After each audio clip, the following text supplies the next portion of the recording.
are now listening to Radio Danzig, broadcasting from the heart of Europe.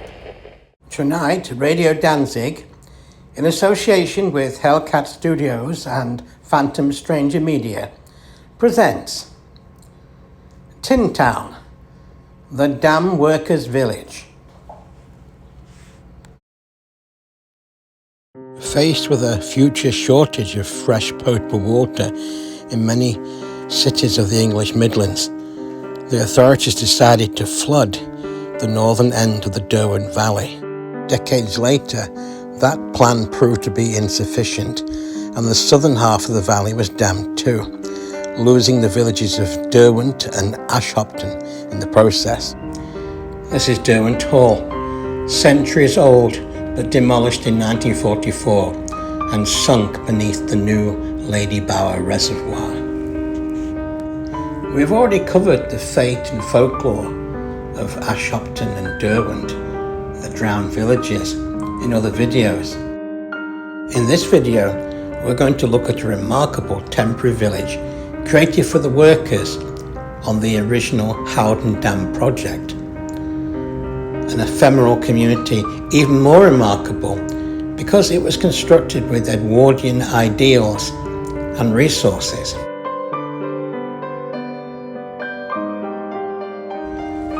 When I was a little boy, I often nervously imagined what might happen if somebody pulled out the plug while I was still in the bathtub. I have to admit that, this makes me rather nervous still.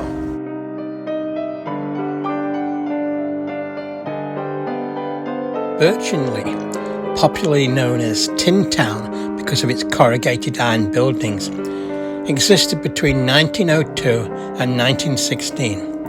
It was intended to be a model village for the construction workers who were there to build the Howden Dam.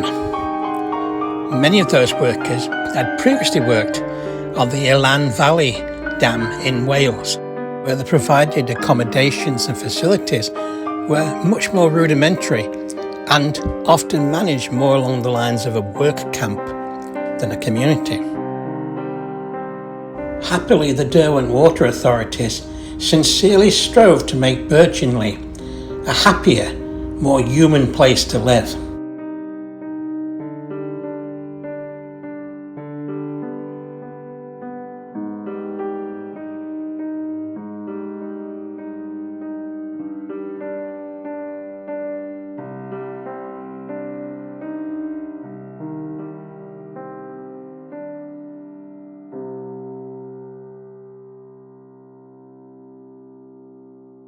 The housing accommodation was divided into homes for single men and homes for families.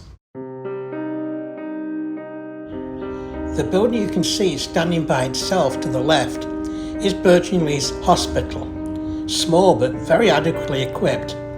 It's sometimes referred to as the isolation hospital, and it was built with a distance between itself and the community in case of contagion. The streets and houses were laid out neatly, on grids that matched the sewerage and waste systems beneath them. In some ways, this little town for workers had better amenities than the other longer established villages in the area. Birchinlee had a public bathhouse. It had a recreational hall, which provided interesting talks, social events, and even continuing adult education. The chiefs of the Elan Valley project were presumably good Welsh chapel-going folk, and they preferred temperance, so they didn't allow the workers in their accommodations to have a pub. However, Birchinlee did have a pub, but for reasons of apparent propriety, it was called the Derwent Canteen. Birchinlee also had its own Boy Scout troop. I tried to use an AI program to clarify this photograph, but I think it got quite confused because one or two of the faces appear to have been stuck on after the event.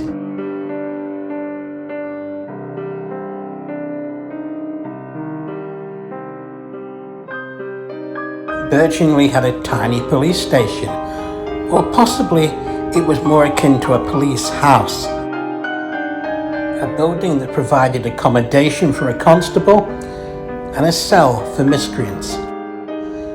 Tin Town was a fascinating, almost experimental microcosm of British rural life in Edwardian and pre-Great War times. There were shops and visiting traders who sold fresh produce, eggs and poultry from their wagons. While the men worked, their women folk socialised or shopped, and the children went to the community school. There was a church and a Sunday school too. Most of the construction work was finished by December 1914. The residents of Birchinlee began to move out. The last family left the community in February 1915. By 1916, when the Howden Dam was officially open and in operation, Birchinlee had ceased to exist. In 2025, the nearest you can get to magically reliving a day in the vanished town of Birchinlee will be to rent this barn, an Airbnb these days, which is very close to the dam itself.